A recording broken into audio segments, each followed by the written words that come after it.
తెలంగాణ ప్రభుత్వం మాదిరిగా మీరు కూడా అనుమతి ఇవ్వకండి సీఎం చంద్రబాబుకు సిపిఐ రామకృష్ణ లేఖ. సీఎం చంద్రబాబు నాయుడుకు సిపిఐ రాష్ట్ర కార్యదర్శి రామకృష్ణ లేఖ రాశారు. ఎట్టి పరిస్థితుల్లో పెద్ద హీరోల సినిమాలకు టికెట్ల రేట్లు పెంచడం గానీ, బెనిఫిట్ షోలకు అనుమతి ఇవ్వడం గానీ చేయొద్దని ఆయన తన లేఖలో పేర్కొన్నారు. తెలంగాణ ప్రభుత్వం మాదిరిగా టికెట్ల రేట్ల పెంపునకు, బెనిఫిట్ షోలకు పర్మిషన్ ఇవ్వకుండా ఆదేశాలు జారీ చేయాలని చంద్రబాబు నాయుడు కోరారు.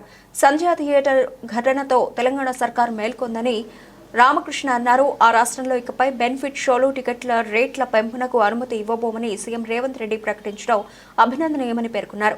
తెలంగాణ ప్రభుత్వం తరహాలోనే ఏపీలో కూడా స్పెషల్ షోలు, టికెట్ల రేట్ల పెంపును అనుమతించేది లేదని కూటమి ప్రభుత్వం ప్రకటించాలని రామకృష్ణ ముఖ్యమంత్రి చంద్రబాబును కోరారు.